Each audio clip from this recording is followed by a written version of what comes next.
to the tunnel turn. I'm Phil. This is Christina. How you doing? And today we're doing our Martinsville review. But first, a couple hours before the race, I should say, NASCAR made this statement. The presence of the Confederate flag at NASCAR events runs contrary to our commitment to providing a welcoming and inclusive environment for all fans, our competitors, and our industry. Bringing people together around a love of racing and the community that it creates is what makes our fans and sport special. The display of the Confederate flag will be prohibited from all NASCAR events and properties. All I gotta say is good job, NASCAR. It was time. This had to happen. It should have happened already, but good for NASCAR. Yeah, good for NASCAR. You know, the kid in me feels a little bad about it because it's, you know, one of my favorite shows was the Dukes of Hazzard. It was on there. When I watched it as a kid, I didn't know what this symbol meant for. But now as an adult, what you see people are going through, what you've learned over in school and over the years and what you've seen, this symbol is known as a symbol of hate to many people. Now I understand that some people don't see it that way, and I get that. You know, everybody has their own perception, but perception is reality. And the reality of it is there has been a lot of oppression and hate through the years, and this symbol has been at the forefront of it. And I think it's time to establish a distance from it. Yep, 100%. You know, it's racism and things like that, especially what's going on in today's world, it's better to get away from that. Right. And, you know, in 2020, we should be past racism. We should be past all this. You know, we're all one people. We're all one love. Let's be Bob Marley. We're all about the love here. Right. Love is better than hate any day of the week. Like the love for Bubba Wallace's paint job. I loved his paint job. The hood of that car was so cool with the two hands, love, compassion. Too bad the peace sign got a little beat up. But yeah, the peace sign got beat up, but you know, it's on the lower crush panel of the race right. car. Not to mention, Bubba Wallace was up there this week. Yeah, so. He was in the top 5 for a little bit, top 10 most of the race. He almost finished in the top 10, but he had a good race. Yeah, so don't take it out on Bubba if, you know, that he asked for this and NASCAR finally made this decision, because it's more than one man, it's more than one track, it's all of us all together trying to do the right thing, and be one people, because as much as all lives matter, Black lives matter too. Okay, so with all that said and done, let's get to the race. Let's get to the action of the track. Let's get to the reason why we watch.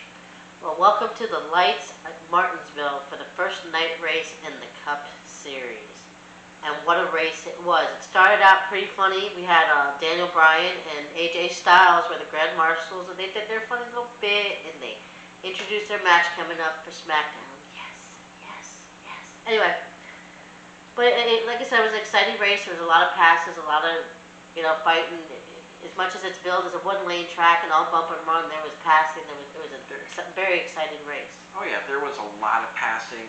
I mean, yeah, it was all on the inside, but the fact that guys were able to get underneath somebody, they were racing. It was good. Yeah, the ending was a little anticlimactic with the last 100 laps under green, but overall, it was a good race. Yeah, but you can't forget that nice pass that Ryan Blaney did on the outside of Jimmie Johnson. Oh yeah, well Blaney, he was smoking guys the whole day. I mean, he just, all day long, he kept getting put in the back. I don't know what happened the first time, but he ended up in the back, worked his way up, ended up in the back again, worked his way up. I mean, this kid was awesome all day. But let's talk about Joey Logano. He had the early domination in the race throughout stage 1 and took on the win. Yep, he was so fast. I mean, at the end of the first stage, there was only 18 guys left on the lead lap, and that's with the competition caution and 2 other cautions, and yet he still smoked his way that far into the field. With a bump from his teammate, Ryan Blaney, at one point. You know, not to mention, you had guys like Kyle Busch and Denny Hamlin just drop off the lead lap early, and they just disappeared the entire race. They were just not even there. Well, I do believe hearing that Denny Hamlin had an overheating problem in the beginning of the race, but it just seems like no matter what, he just never overcame that problem, or if they fixed it, he just never made his way back up to the front. Every time you saw him, he was somewhere in the back. Well, yeah, they fixed it because he kept running the race and it didn't come up again, so he must have fixed it.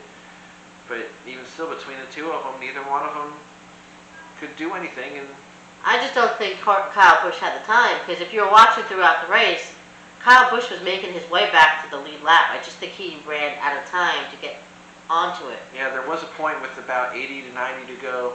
He was in the lucky dog position. A caution would have got him back on the lead lap and had a chance at a top 10 finish, despite being 2 laps down. Yeah, because I don't think even if he got on the lead lap, I don't see him getting to the front. Yeah, but unfortunately for him, he just didn't get that opportunity, didn't get the caution.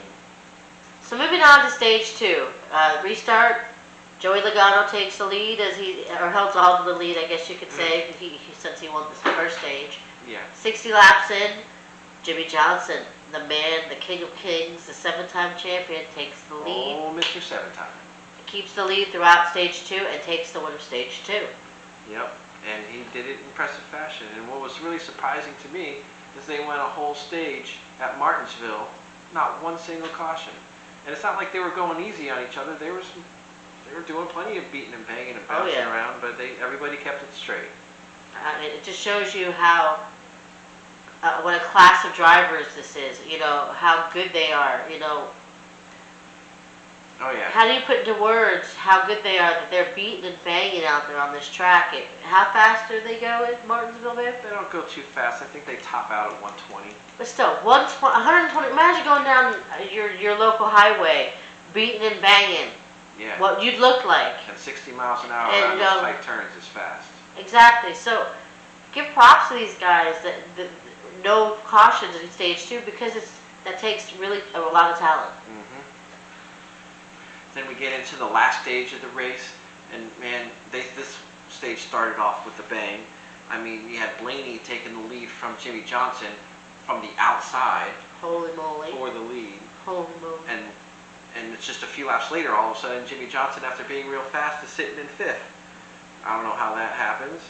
Logano, then he takes the lead a few laps after that. And then a few laps after that, Blaney takes his lead back. And then at one point, you get Keselowski in 3rd, and you had the Penske cars 1, 2, 3, early part of this 3rd stage. We don't forget, we talked about in our last video, Penske power. Penske always shows a strong showing at this track, and once again they prove that they are strong at this track. So at this point of the race, the Penske boys are swapping the lead back and forth. You know, you think the Penske team's going to run away with it. But here comes Truex, coming back after a pit commitment line penalty he had earlier. He came out of the pits first, but they put him in the back for this penalty. Made his way back up to the front and topped those Penske boys. Hey, I'm winning the race today. Oh yeah, he just drove past them one by one. One by one, took the lead and kept it going to win the race. Yeah, there's another Wednesday race in the books. Man, I don't know how these drivers keep it up. I know, it's crazy, the exhaustion level that must be just over these drivers. I mean, let's talk about Austin Dillon right off the bat, you know. Blatantly obvious from just this race, you know. Having to be taken out of the car, nobody to be able to put in the car for him, so they had to park it. Yeah, he pretty much had to drop out of the race. I mean, it's sad to say, you know, because part of it has to be exhaustion. I'm sure there's a lot of things going on in this poor kid's head. You know, his wife is about to have a baby, so I've seen what men go through when your wife is about to have a baby. But race after race, let's not start to talk about the length of the races, but we also got to talk about the amount of races. Let's talk back to Bristol, when we saw Ryan Newman sitting on the side, Bubba Wallace passing out last week. Yeah. You know, when are these guys sleeping?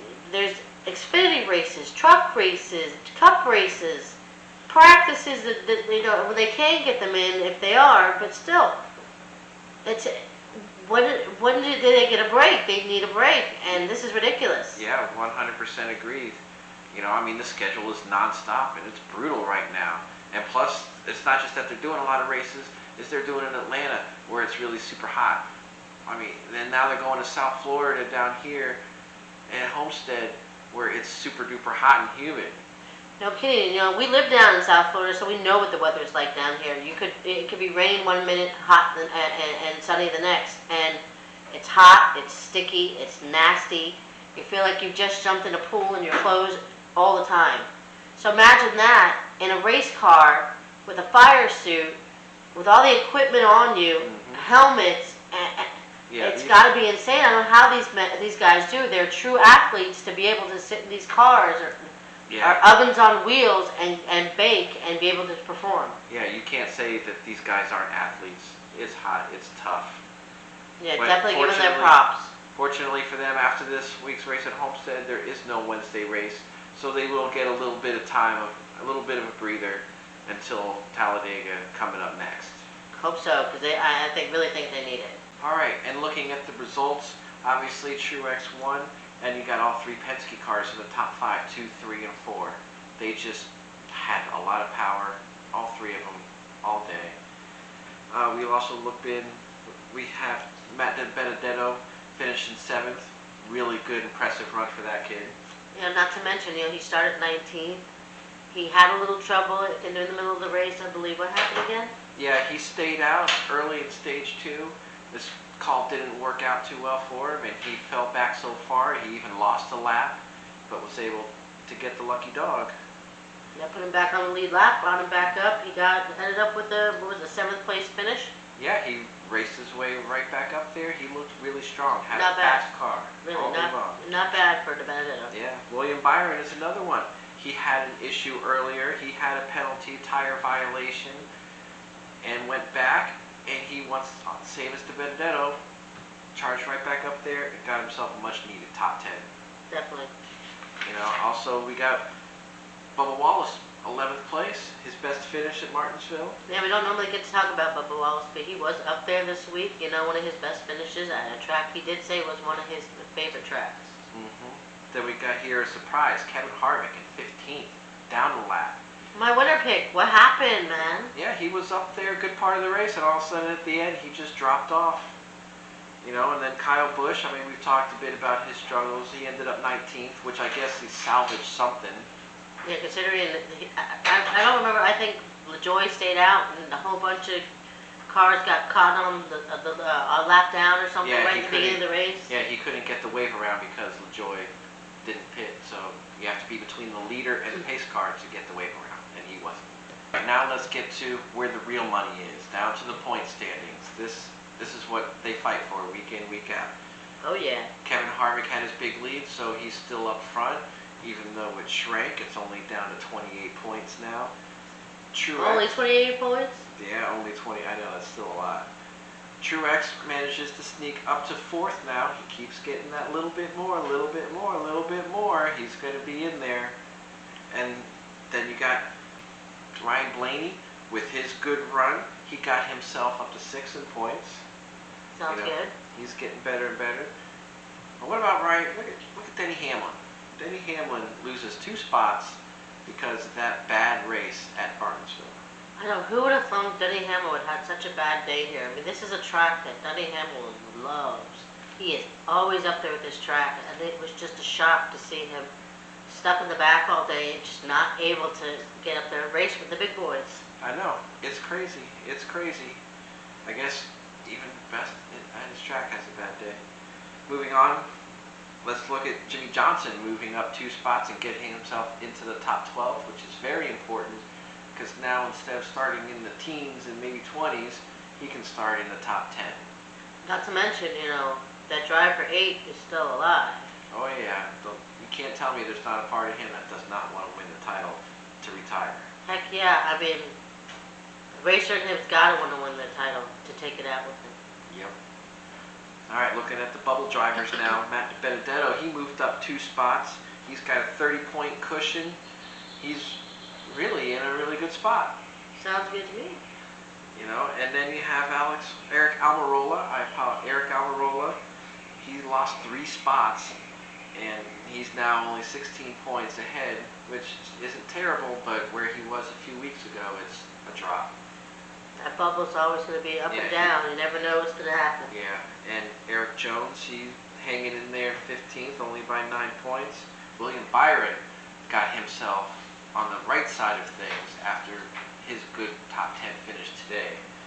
And Austin Dillon, after getting pulled out of the race, unfortunately, with nobody able to get in his car, the car had to be retired. And right now he's out of the top 16 looking in. Exhaustion, goes back to what we were saying. Exhaustion drive, it just can't keep up with the track, keep up with the circuit, what's going on, and keep up with the amount of races in such a small period of time. Yeah, like we said before, it's tough. All right, and now looking at the playoff points, this is where it's really important. Joey Logano took sole possession of the top with that stage win. He just keeps getting stages, and he gets a little bit of wins here and there. He's doing a good job. I could definitely see another championship from this kid's future. And Brad Keselowski, his teammate, is right there with him, 1 point back. And Kevin Harvick and Denny Hamlin are right there. They're tied for third with 11. It's so close. You got 12, 11, 10. It's insanely close. Then you got Chase Elliott right there with his 5 stage wins, which is still leading. And Martin Truex a week ago had nothing, and now he's got 7. He's sitting right there in the mix, just like that.